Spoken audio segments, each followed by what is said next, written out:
And welcome, Destiny Christian Church, to Destiny-Devos. And today I want to talk to you about the idea of letting Jesus still your storm. And I was in conversation with Al Warner, who comes here at least once a year, and he's in charge of, him and his wife are Set Free Buffalo. And Al has a way of putting things that is very interesting when he said that often it's not the storm outside of us that's a problem, but it's the storm inside of us.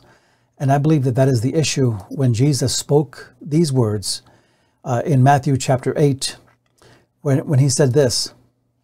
He said, "And when he got into the boat, his disciples followed him.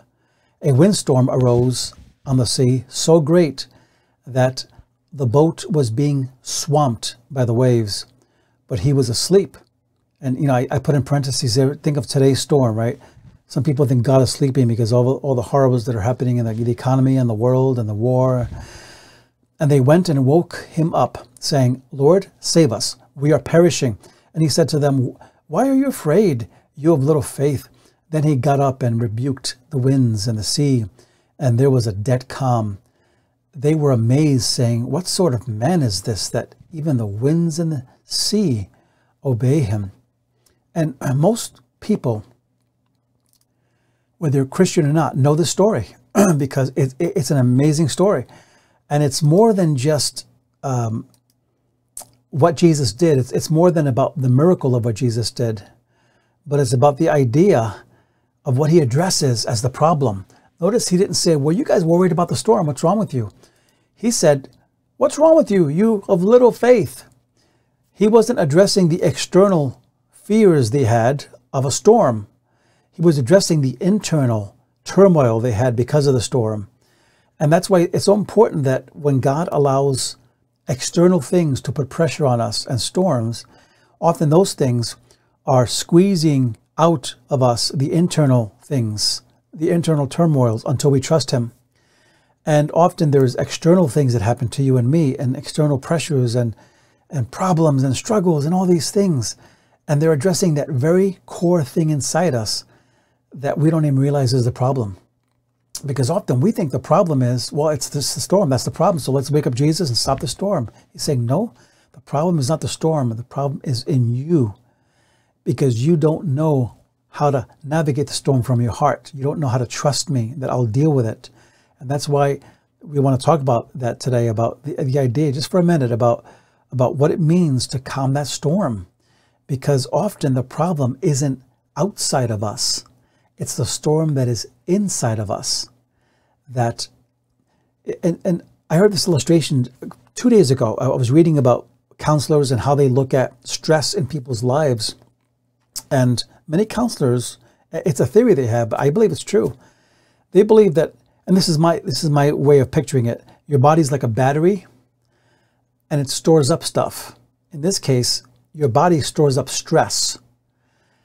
And the more stress you get, your body stores it up. And that's why we often have physical problems, right? Whether it's our muscles or headaches or our bowels or whatever you think. Your body manifests the stress that you have going on the inside of you. Because after a while, your body keeps storing up that stress. And one day you can break, right? You could fall apart, and it happens. And this is why it's important that when the Lord addresses us, he doesn't just look at the outward circumstances, but he looks at what's going on inside of us. That's why he told Samuel, the Lord doesn't look at the outside of a person, he looks on the heart.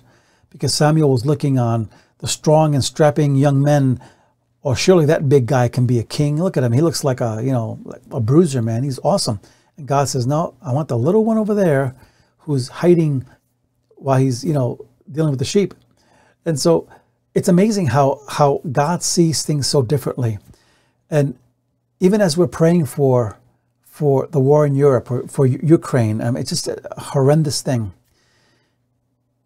We keep needing to understand that we don't know exactly what's going on in a spiritual sense. I mean, we can make assumptions, but only God knows why he's permitting this to go on for so long. God has something he is doing. And so we have to look at what's behind the question, right? What's behind the problem? What's behind the struggle? and before we make judgments. Because, you know, like the other day, I never do this because I'm very focused when I'm working. And if I start watching videos, like YouTube videos about prophetic words, I start watching them and I'm like, oh, you know.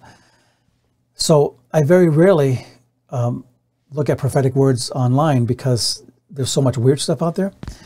And but I was talking to Hector Santos about this, and he said he'd been listening to a couple of them. And so I scrolled down a couple of them. I said to myself, some of these people are insane, some of the stuff they're saying prophetically. And there's no accountability. They could say whatever they want, and that's God, he spoke to me, and that's the way it is.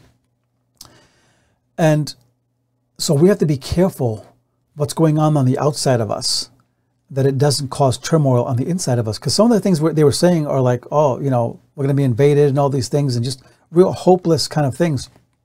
And we find that in the scriptures, even though God may prophesy something negative or difficult, there's always the hope of redemption in the end in the scriptures. Because his kingdom is here and his kingdom is coming, and all things are changing. So beware of what voices you hear on the outside of you, because they can really perpetuate the storm on the inside of you. So if you like this podcast, leave a like and recommend it to somebody. You know, this little church podcast we do, Destiny-Devos. And check out destinychristianniagara.com. And also check out our Facebook and YouTube, because all the videos are loaded up there, all the teachings.